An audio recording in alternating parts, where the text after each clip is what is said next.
அடப்பாவி, என் தங்கச்சி கிட்ட தப்பா நடந்துக்க பாக்கிய நியாயம் கேட்கணும்டா. உன் லவரையே கொலை பண்ணிருக்கியே. 5 லட்சம் ரூபாய் தரேன்னு உன் தங்கச்சிட்ட சொன்னேன். அவளுக்கு படத்தோட வேல்யூ தெரியல, அவசரப்பட்டு ஓடிட்டா. 5 லட்சம் ரூபாய் தரேன்னு சொன்னியா? என் தங்கச்சி இதை பத்தி என்கிட்ட எதுவுமே சொல்லலையே. அந்த 5 லட்சத்தை என்கிட்ட கொடு. நீ என் தங்கச்சி கிட்ட தப்பா நடந்தது பத்தி வெளியில நான் யார்கிட்டயுமே சொல்ல மாட்டேன். இப்போ நான் உனக்கு 10 லட்சம் தரேன். இந்த பாடியை டிஸ்போஸ் பண்ணு. நான் ஃபாரின் போகணும். நீ 10 லட்சம் ரூபாய் தருவேன்னு சொன்னா இந்த காரியத்தை நானே பண்றேன். எனக்கு எவசத்தாலும் கவலை இல்லை. இப்போ இந்த பாடி டிஸ்போஸ் பண்ண நான் ஏற்பாடு பண்றேன். நீ ரிலாக்ஸ்டா இரு. பணத்துக்காக ஒரு கொலையையே மூடி மறைச்சாலும் அக்கா, அதனாலதான் நான் அவளை கொன்னேன்.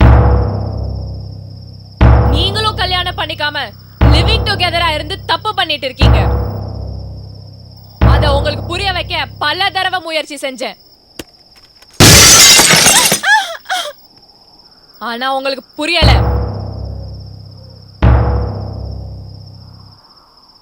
நான் ஒண்ணு கலாச்சாரத்தை காப்பாத்த சொல்லல, உங்களை காப்பாத்திக்க சொல்றேன்.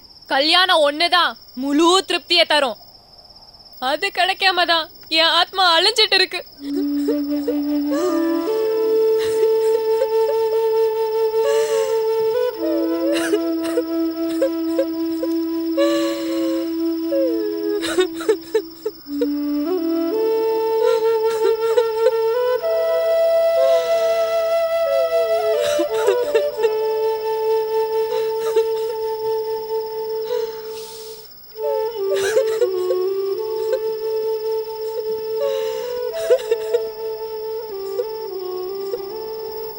அம்சவல்லி, நாங்க எல்லாரும் என்னென்ன தப்பு பண்ணோன்னு புரிஞ்சுக்கிட்டோம். தயவு செஞ்சு நீ நேத்ராவோட உடம்புல இருந்து போயிடு. நான் நேத்ராவை கல்யாணம் பண்ணிக்கணும்னு ஆசைப்படுறேன். நேத்ராவை விட்டு போக மாட்டேன். ப்ளீஸ். ஏய், போக மாட்டேன்னு சொல்றேன்ல. வினோத், இங்க இருந்து நீங்க எல்லாரும் போயிடுங்க. அந்த ஆவிய எப்படி விரட்டுறதுன்னு எனக்கு நல்லாவே தெரியும். நீ என்ன வேணாலும் பண்ணிக்கோ, நேத்ரா உடம்ப விட்டு நான் போக மாட்டேன்.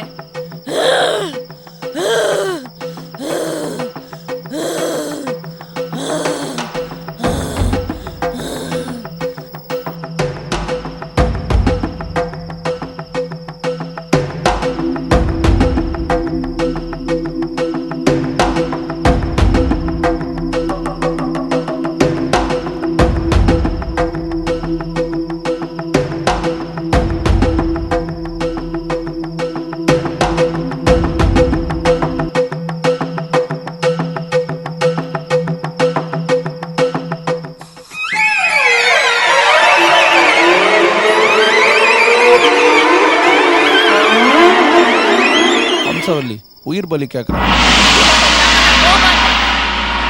ரத்தத்தை குடிக்காம நான் போவே மாட்டேன். நிக்கிலோட உயிரை எடுத்துட்டு தான் நேத்ரா உடம்ப விட்டு போவேன்னு சொல்றான். ஏற்கனவே அவ சாந்தியை கொண்டுட்டா, இதுவே பெரிய பிரச்சனையா இருக்கு. சாந்தியை தூக்கி கடல்ல போட்டுடலாம். என்ன சொல்ற கற்பகம்? தப்பு பண்ணது யாரா இருந்தாலும், என் அக்காவா இருந்தாலும் தண்டனை கொடுத்து தான் ஆகணும். உங்க இஷ்டப்படி செய்யுங்க சாமி. சந்துரு, அம்சவல்லியை கொன்னதுக்கு நிக்கிலுக்கு எப்படியும் தண்டனை கிடைக்க போறதில்ல. அவனுக்கு அம்சவல்லியை தண்டனை கொடுக்கட்டும். நிக்கில உடனே இங்க வரவழைக்கணும்.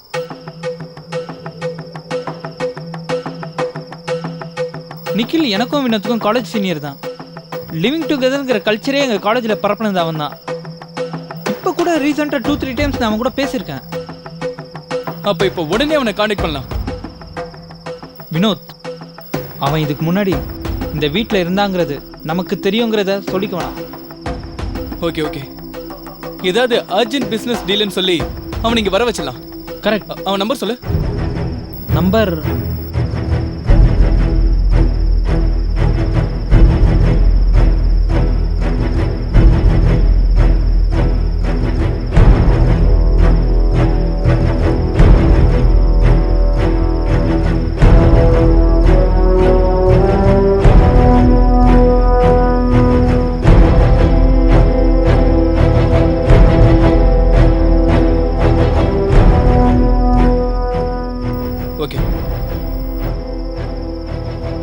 சாமி, அவன் நாளைக்கே இங்க வரேன்னு சொல்லிட்டான்.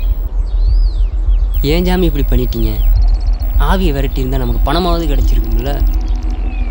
துஷ்ட ஆவியத்தான் நான் விரட்டுவேன். பணத்துக்காக நல்ல ஆவியை விரட்டி நான் துஷ்டனாக மாட்டேன். ம் இப்படியே விரட்டாமல் இருந்தா வீட்டுக்கார வாடகை கொடுக்கலன்னு என்னை விரட்டிடுவான். என் குடும்ப கஷ்டம் இவனுக்கு எங்கே தெரியும்?